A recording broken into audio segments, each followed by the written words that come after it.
into Spiritism. And before I start, just reminding you guys, we have our next Sunday, we'll have our Christmas lunch. Everybody's more than welcome. It's gonna be in the St. Andrews, so the one close to the football field there. I forgot the name there. But yeah, and if you have any doubts, please contact Carol or Renata or myself. It would be lovely to have everybody there celebrating with us. So as I was saying, we will start with a text from the book Gospel According to Spiritism. And it's in the chapter 15, and it's entitled, Without Charity There is No Salvation. My children, in the maxim, without charity there is no salvation, are contained the destinies of men and women on the earth and in heaven. On earth, because in the shadow of the banner they will live in peace. In heaven, because those who practice it will find grace before the Lord. This motto is the heavenly light, the luminous pillar that guides them through the desert of life in order to lead them to the promised land. It shines in heaven like a saintly halo around the brows of elected, and on earth engraved on the hearts of those to whom Jesus will say, "Go to the right, you who are blessed of my Father." You will recognize them by the fragrance of charity that they will spread around them. Nothing better expresses Jesus' thought. Nothing better sums up the duties of men and women that this maxim of divine order provides. Spiritism could not prove its origin in any better way than by providing it as a rule, because it's the reflection of the purest Christianity. With such a guidance, people will never become lost. So, my friends, apply yourselves to grasping its profound meaning and consequences, and to discovering for yourself all its applications. Submit all your actions to the test of charity, and your conscience will respond to you. Not only will it help you to avoid practicing evil, but it will lead you to practice the good. For not to have a negative virtue is not enough. It is necessary to have an active one. And in order to practice the good, the action of the will is always necessary. Whereas, in order to not practice evil, idleness and negligence are often enough. My friends, give thanks to God, who has allowed you to enjoy the light of Spiritism, not because those who possess this enlightenment are the only ones who will be saved, but because, in helping you to understand Christ's teachings more fully, it makes you better Christians. So, make effort so that when others observe you, they can say that the true Spiritist is a true Christian.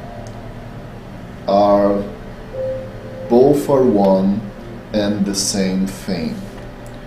For all who have practiced charity are Jesus' disciples, whatever the denomination to which they belong.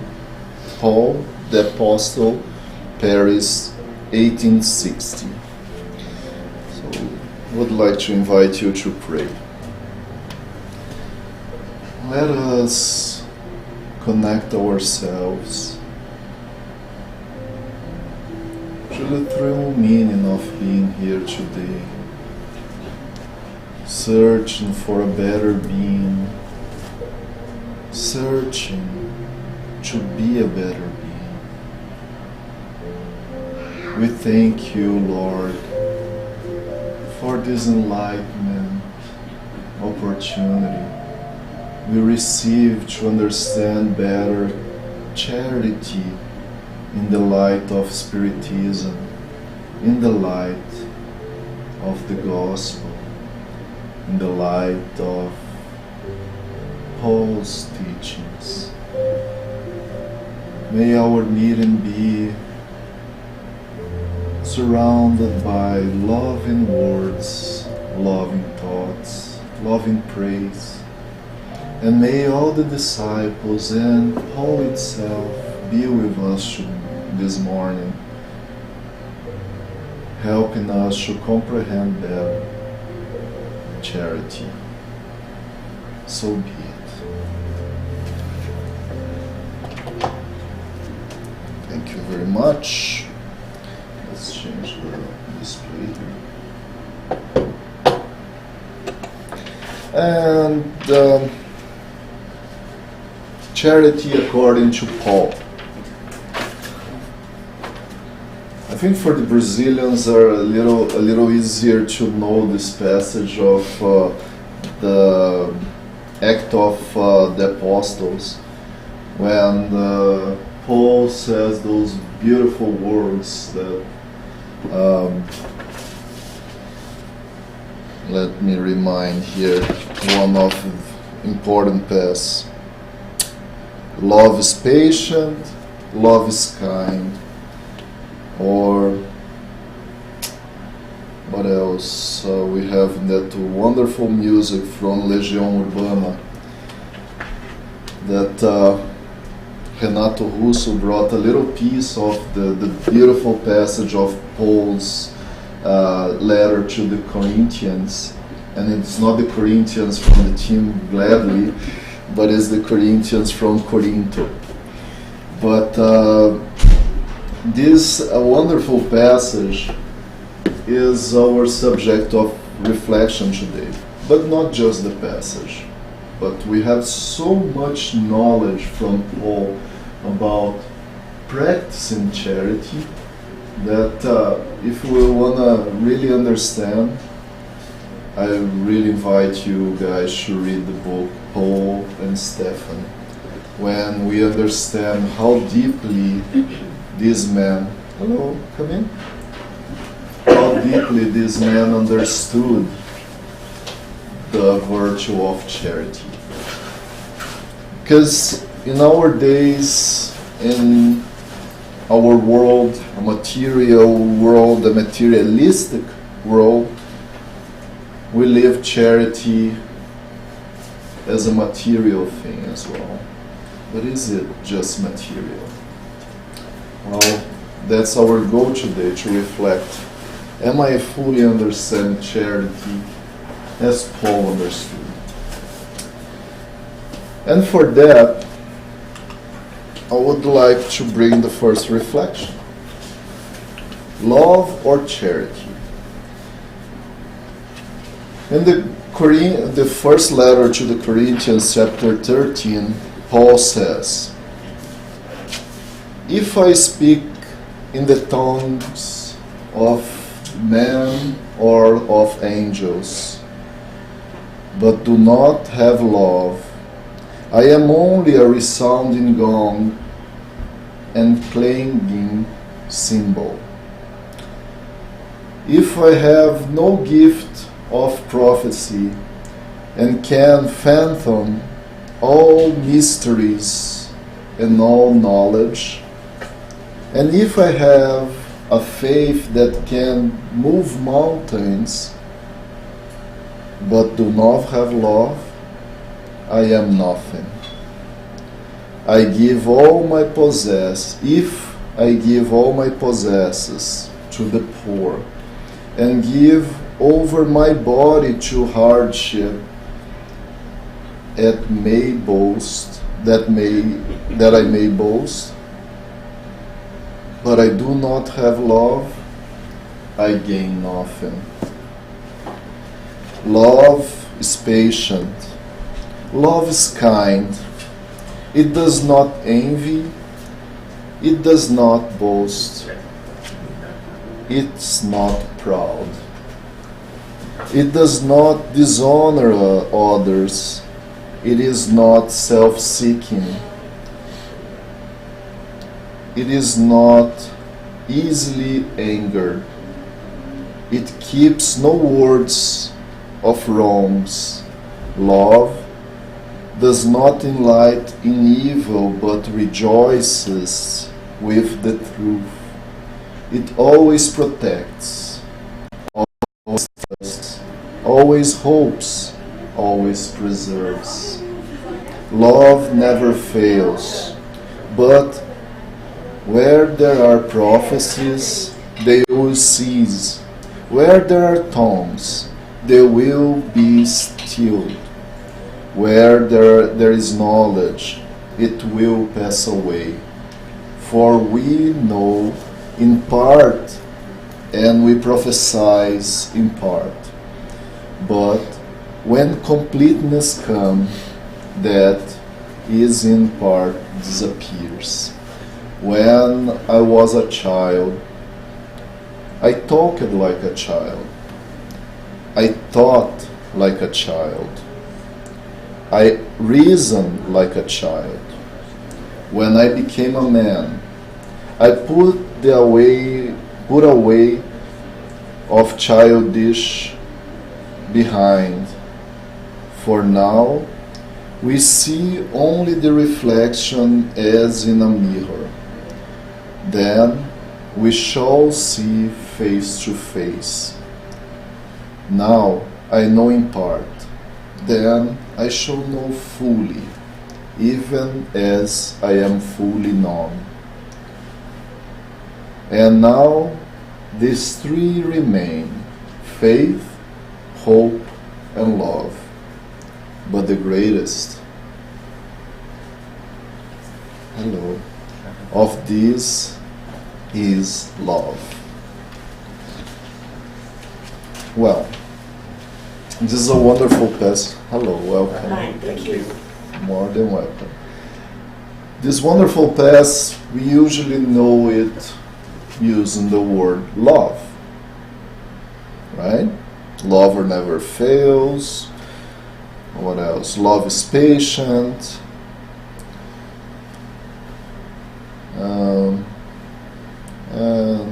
And between love, faith, hope, and love is the greatest. But what word really Paul used when he was prophesying this wonderful passage? He used the word agape. Agape is a word, an ancient word from Greek, and it's denominated as love for strangers, love of good, and the highest form of love, charity. And this is why when we go to the gospel according to Spiritism, when Kardec started analyzing this wonderful passage of the Gospel or the Acts of Apostles, Kardec doesn't use love. Kardec uses charity. Well, then might come the question, why Kardec is using charity, and some translations of Mr. Paul was using love.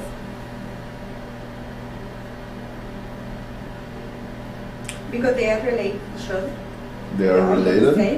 They are almost the same. They are almost the same. What is the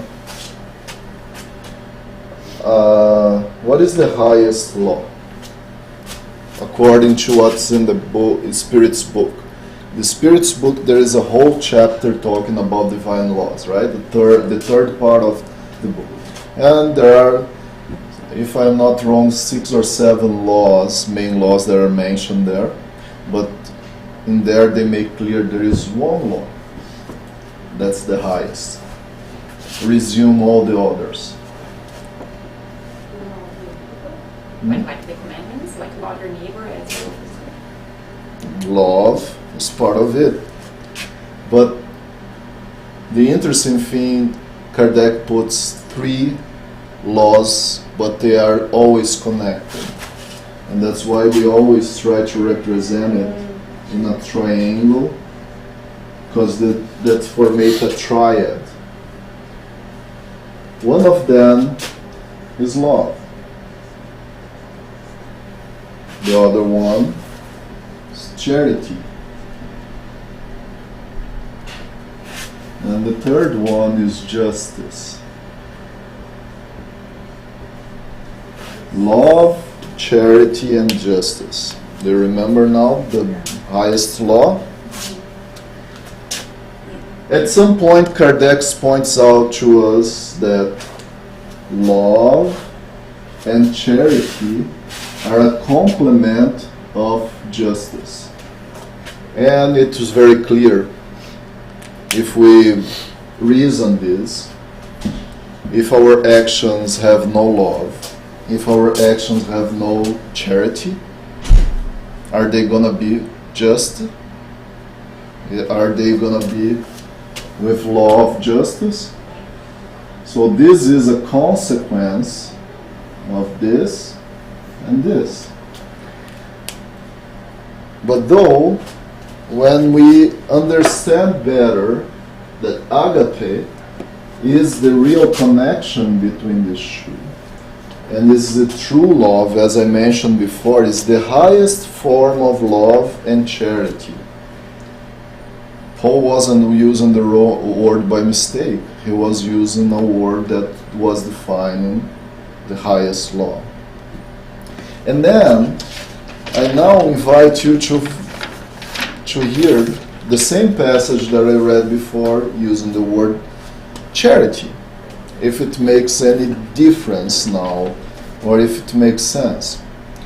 If I speak the tongues of men or of angels, but do not have charity, I am only a resounding gong or a clanging cymbal. Isn't it interesting? This very first passage, he is saying we can even talk the language of the angels. If I have no true charity, I am just like a bell making the sounds, but doesn't really change anything. And isn't it interesting that we live in days that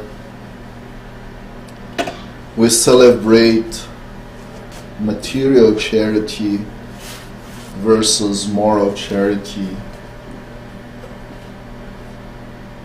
and there is so much noise out there sometimes. There's so much noise to show what we do. What is it doing with morality? In the Gospel of the Gospel according to Spiritism, the chapter 13th, and this chapter name is very important for us. Do not let your left hand know what your right hand is doing. Do anybody know what Jesus was talking about when he said, do not let your right hand know what, or your left hand know what your right hand is doing? What was he talking about?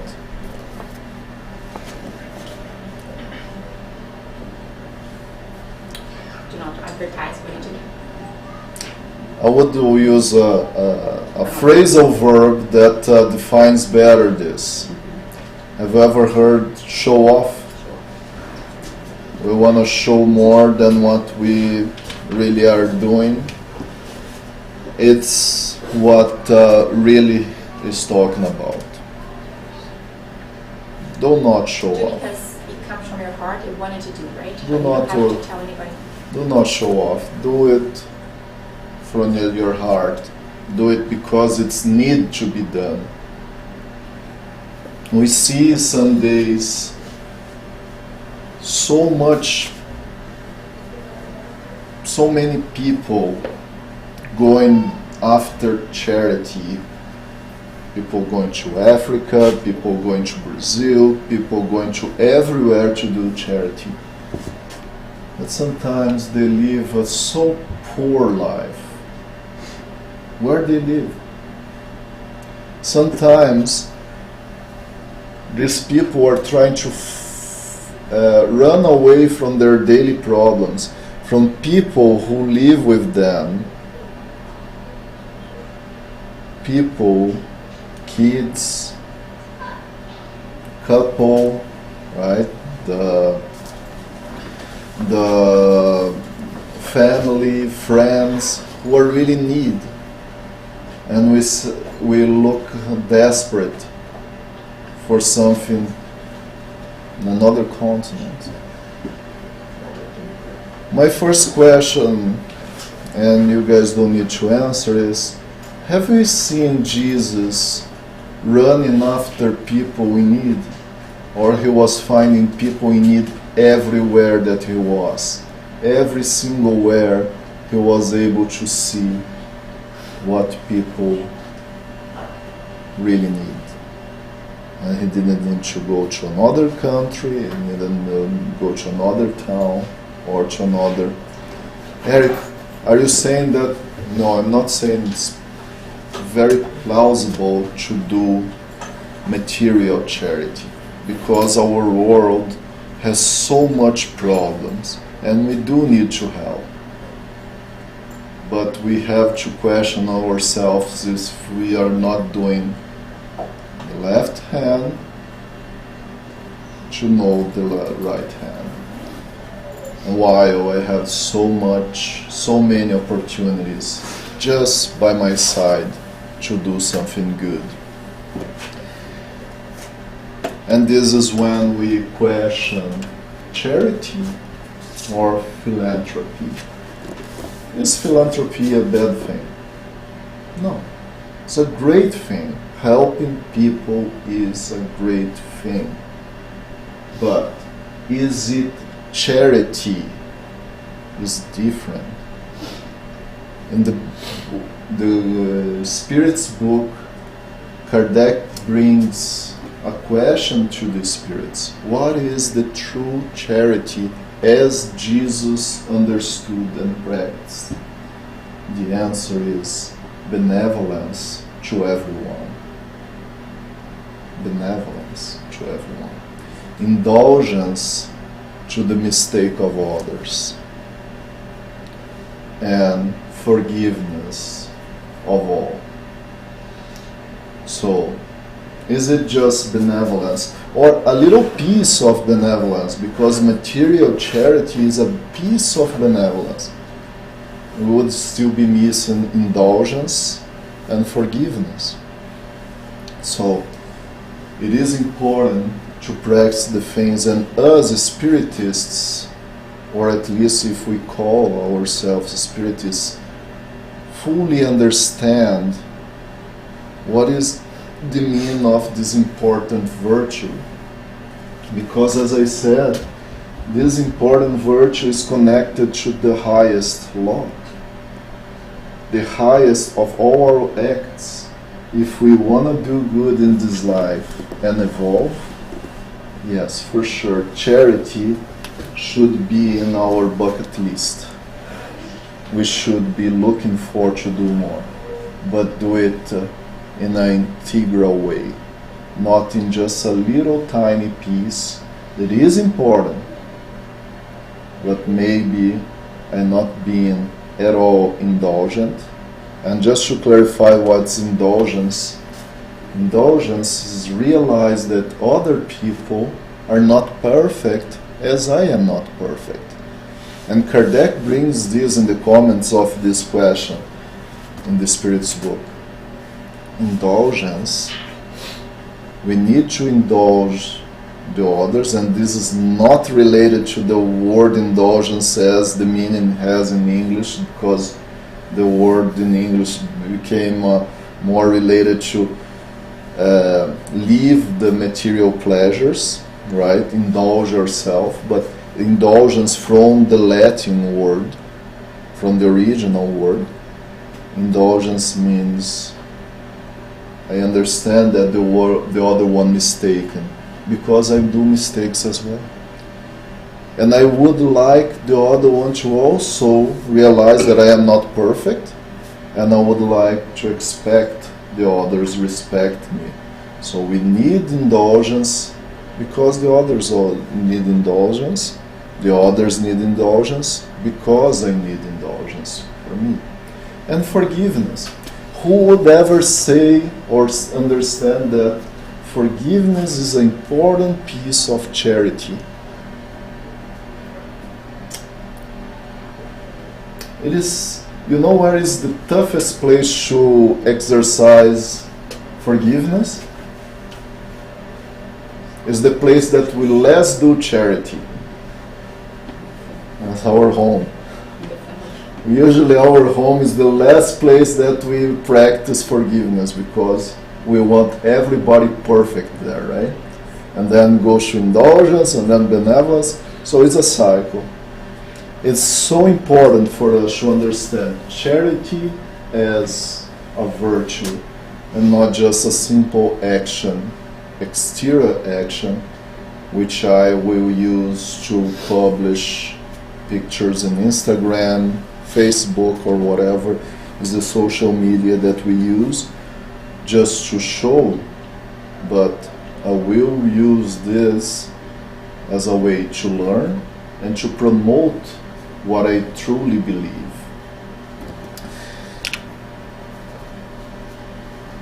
Going forward, I would like to reflect about a piece of the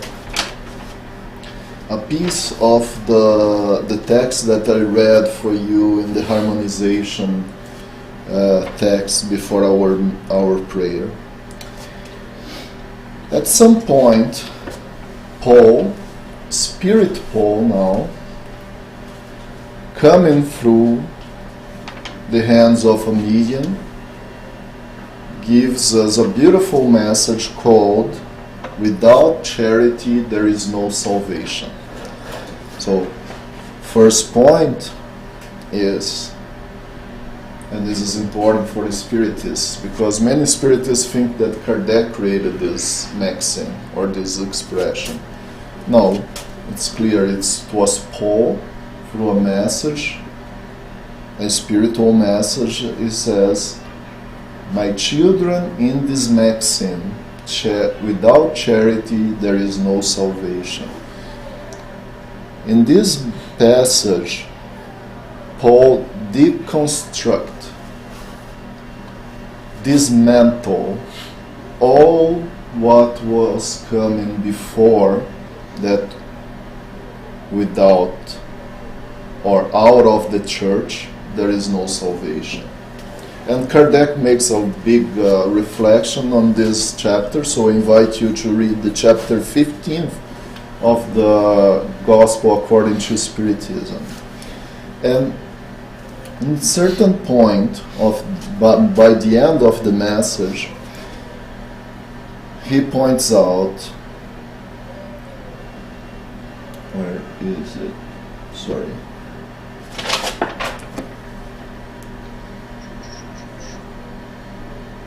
Oh.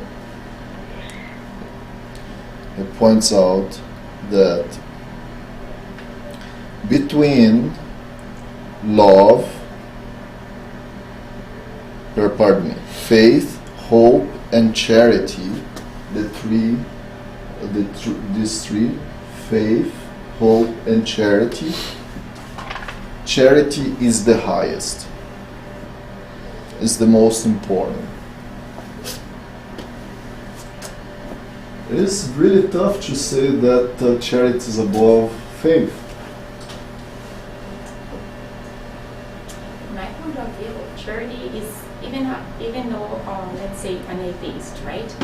If that person has the ability or the desire to help others without any specific belief, even unconsciously, he or she is practicing love, which is the first. So that's why I understand that charity is above, because love is within it. Yes, because it's fully connected, right? There is no separation. We try to kind of didactically, this word is not very used in English, but to understand better or to teach or to share knowledge that yes, there is a difference, but Kardec says, and the spirits say, that these three laws are it's impossible to separate them because they're always connected.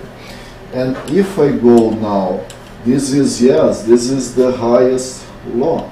I understand that charity, fully understood, is above hope and faith. Even more, because for faith we need the hope. So really is a sequence that will supplement charity, so it will fulfill the highest law. And understanding charity well helps us to really go forward and gather with the charity feeling. Because if it's a virtue, it's not just an act, but it's a feeling. It's a noble feeling. It's a feeling that fully connects us to the divine, which is within ourselves. Just to remind you, in the question 642 of the Gospel, the Spirit's book, Kardec questions, where are the divine laws?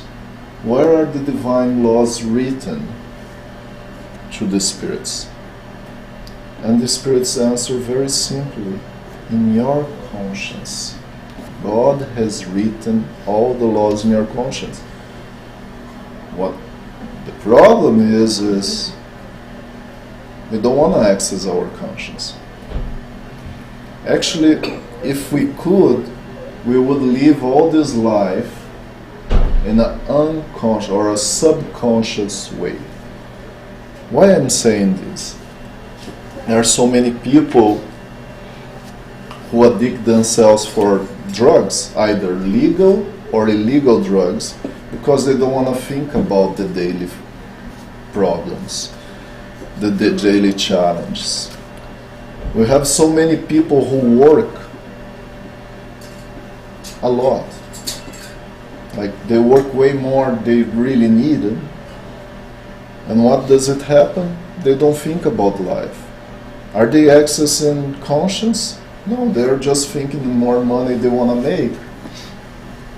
So, as you keep putting yourself or ourself in the second place, and sometimes we deny it, say no, I put it myself in front. That's why I need a lot of money to make have a very good retirement. Nobody's saying that working and planning is not important. It is really important. But this is the first thing. How many people work so hard during their lives, they retire and they die. So all that they created is gone. They didn't bring it with them, did they? Not that I know. There are some people who really want a bird with it, but unfortunately, in Brazil there will be the thief of the graves, right? People will go there. In here it will remain for, I don't know how many years they live in the graves here, but probably 30, 40 years, and then they remove as well, right? So it's not coming with us. So why? And so what are we gonna bring with us? What really matter after life, after this life? The virtues, the noble feelings, the knowledge that we took from this life. This is the only thing that remains with us. The rest will stay.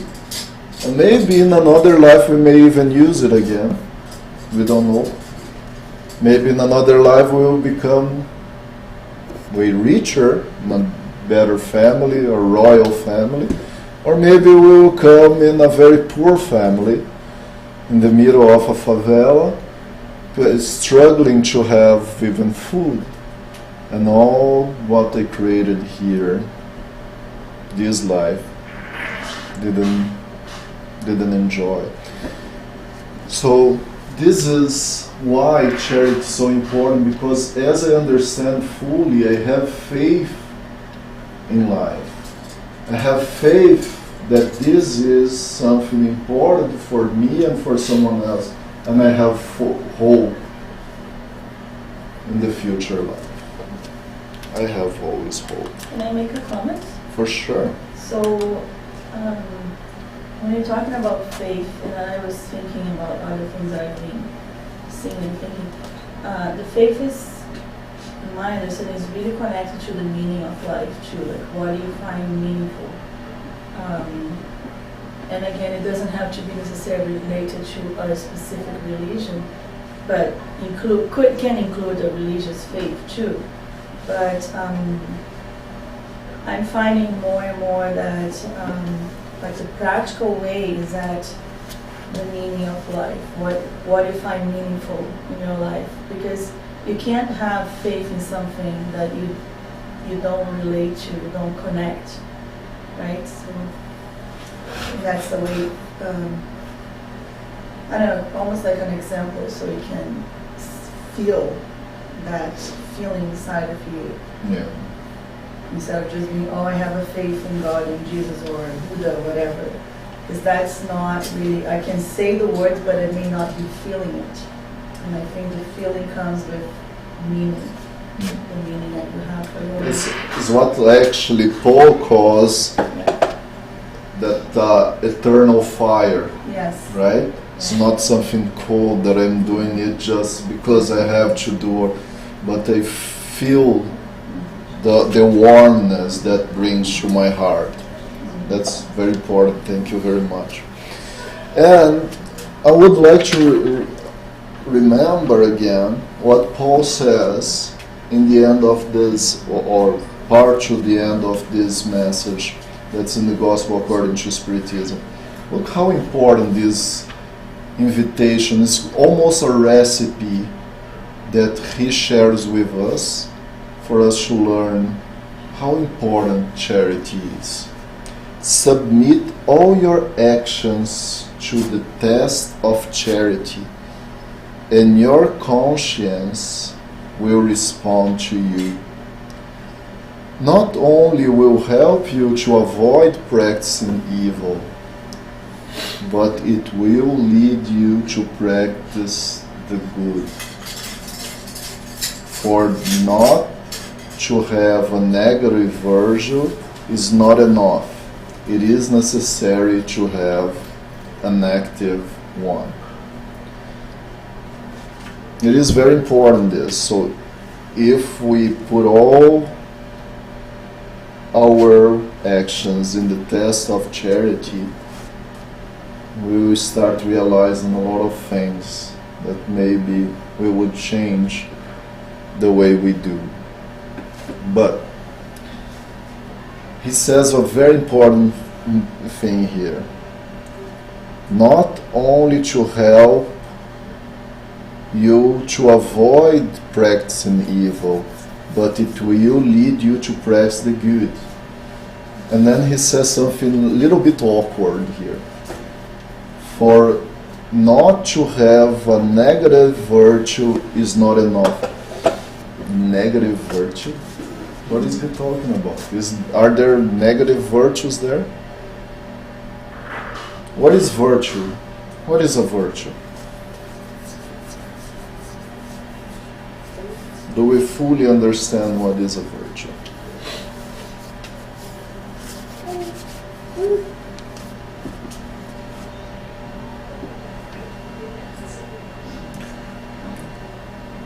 Can we count virtues? Is this a countable thing? I have one charity, two charities, three charities. No, it's not. It's an uncountable thing, right? Because it's a feeling. It's a feeling, but it's not any kind of feeling. Because we can have bad. Can we have bad feelings as well? Mm-hmm. Yes, we do, right? Proudness, enviness, all these are feelings, but not good feelings. So what Kardec is saying as negative virtue here is not that he's talking about the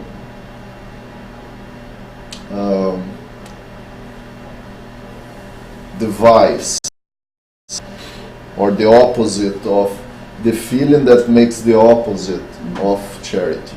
But he is basically mentioning to us that doing charity will only help you to avoid doing evil or negative things. Negative virtue, is that okay? Sorry? Negative virtue, when I see the word virtue, it brings to my mind everything good and righteousness, everything positive. Yes. And this is exactly what he's saying here, right? For that, I will read again how exactly he says. For that,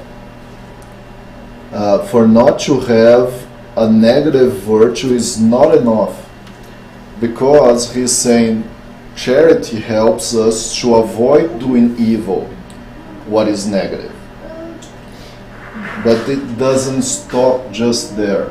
It also helps us, in his words, but it will lead you to the practice of good. So, will avoid us to do negative things, and will help us to do the right thing. Understand now? Doesn't make sense? I may not be doing anything bad, but I'm also not doing anything good. So is that... Exactly. So it's not that he's saying there is a negative virtue, but he is explaining that because many of us still, like in Portuguese we say, we sit on the wall. We are not good, we are not bad, but I am neutral, right? Is it really neutral enough? Another question of the Spirit's book, Kardec questions the Spirit. Is it enough not to do evil in the eyes of God? And the answer is no. You are supposed to do all the good you can in the limit of your efforts, in the limit of your strength.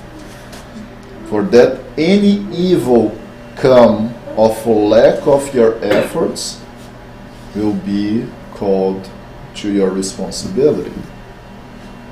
So that's why he says it's not enough a negative virtue, but it also brings up positive things. We will be doing good we will be doing something to help the society. And to the end of our meeting today, because we're almost running out of time, I would like to reflect the last paragraph of this message, because it's very important.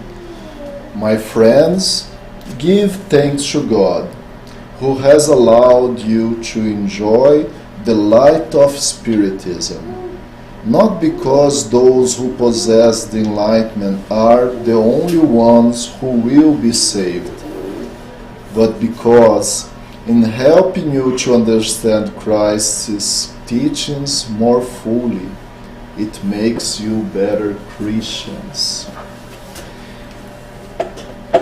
It is very important for us to always understand, even though we deny, or some people would like to deny, and try to force us to deny this as well. But Spiritists are Christians. We understand that Jesus is the highest sample that God has brought to us.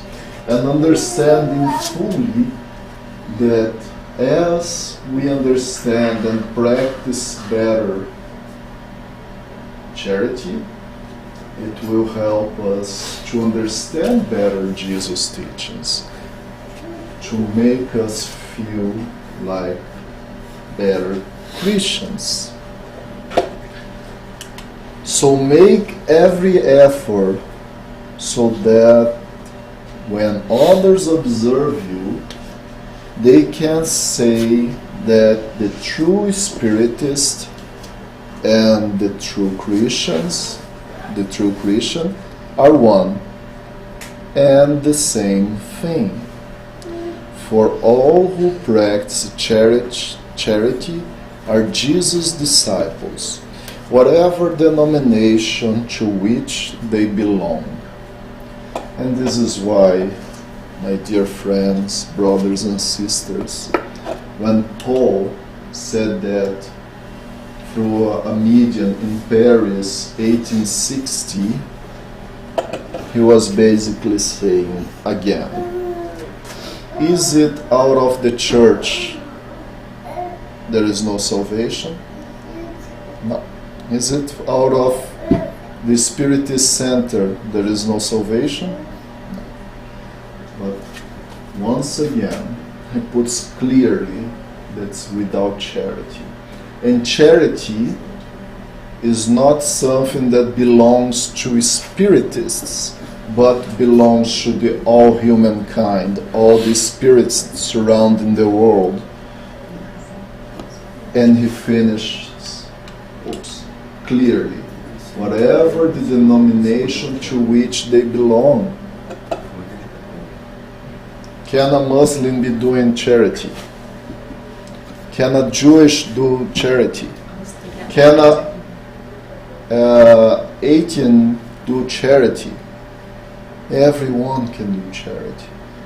The salvation doesn't belong to Spiritism, but Spiritism has a wonderful roadmap, a wonderful way to show us, a safe way to show us how to get there.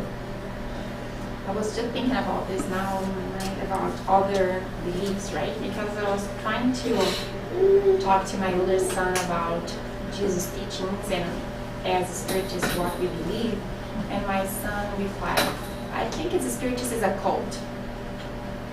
Is a what? Cult? Cult? It's a cult. Okay. I said, why do you think? Because you're all the time saying it's strictly this, this, and this, and this as a law. I said, it's not a law, it's what I believe, right? And then I said, if we go to the Bible, you can see through Jesus' teachings everything we are practicing. And then he says, who said that what Jesus said in the Bible is true, as it was translated so many times and through so many languages? What makes you think that that's the truth? What makes you think it's not? Is my question then. Because we still have the very close books from what was the Bible first translated. And one of the very renowned spiritists in actual words, he translated the whole Bible, Haroldo Dutra Dias. You probably have already heard about him. And he translated, and he basically said that he humbles himself to all other translators, because what he found wasn't big mistakes, but, for example, agape, a word that can be used either to love, either to charity. So it's just an interpretation that might be a little bit tweaked, but rarely we will see a Bible, at least those that we can trust, like the King James translation, the New King James, the one that I personally like, that the New International Version, that's really good. We don't see this problem.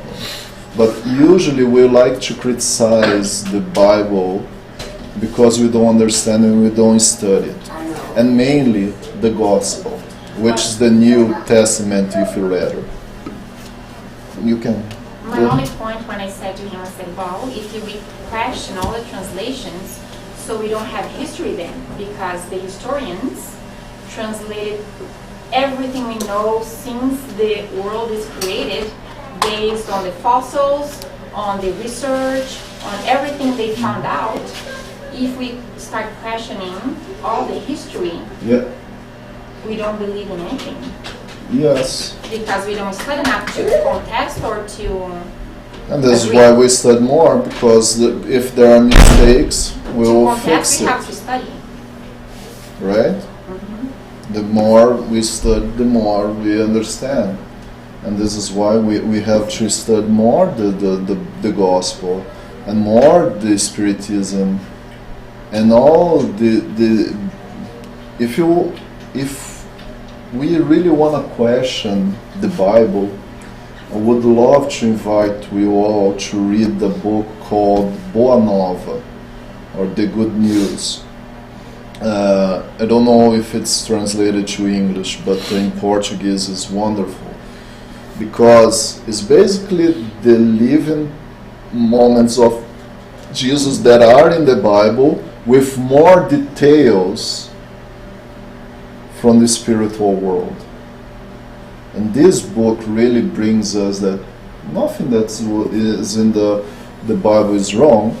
Maybe is missing more information, and then in this book we can find more. For example, there are other books that we can find more information about this specific passage, what Jesus was talking about there. But I personally never seen one spirit saying, in this point of the Bible is wrong. And we gotta be very careful when we criticize the Bible. I know that the Old Testament, where is the Jewish law and all this stuff, it's a little bit more sensitive. No, but I believe in that. I was just the gospel, talking to my son, who is a rebel. Yeah, so. The gospel specifically is very, very, very good quality, although could be a little bit incomplete since they didn't write all what happened. Otherwise, it would be a way bigger book, right? Every single passage of Jesus' life.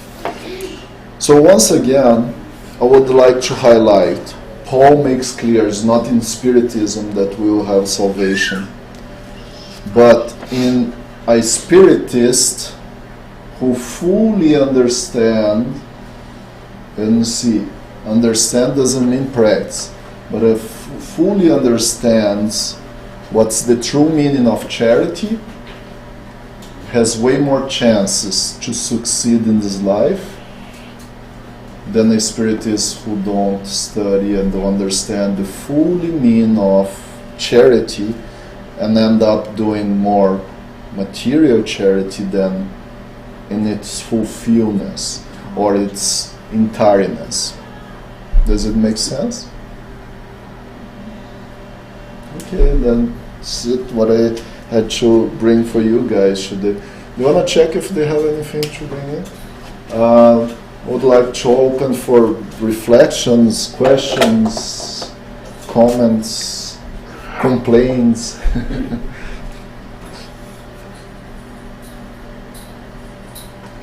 It's just a good way to, even what's written there, without charity there is no salvation. It's a good way to explain, to show people that are not religious necessarily, that we are not saying that we are the way, right? Because it's not.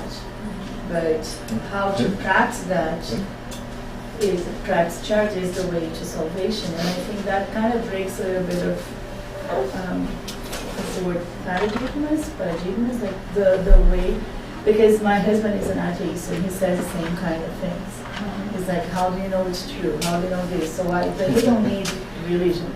You don't need Jesus, because this is all moral thing that comes with society evolution. But then for me to explain to him, like, well, but some people, they need organized religion to get in that way, or maybe you need more directions, or maybe you need to be in that group of people that think the same way to evolve. But I think that's one of the best sentences I've ever heard, because it's so inclusive, and it's a way to say we're here together. It doesn't matter necessarily which route you're choosing, as long as, like, what denomination you're choosing, but the route you're taking is a charity. And rather if than you go not around, or if you go more like a straight line, if you go zigzag, you'll get there.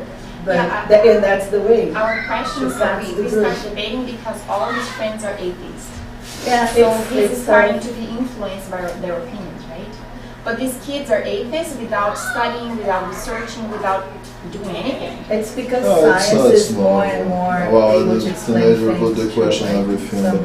One important thing, just before they come in, is to highlight this point that doesn't matter if you are Jewish, if you're Muslim, whatever is the denomination. If you are truly practicing charity, whether you want or not, you are a Jesus disciple. Yeah.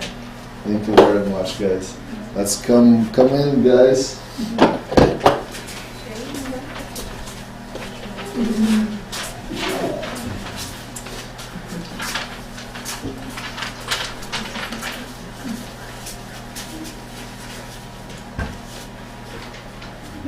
So guys, what did we learn today? What did you learn, Sophie? Did you forget already? Annie, did you remember? So can you tell us? No? So tell us then. Deixa ela falar, Sophie. Deixa ela falar. Se não quer falar, deixa ela falar. Pode falar. So?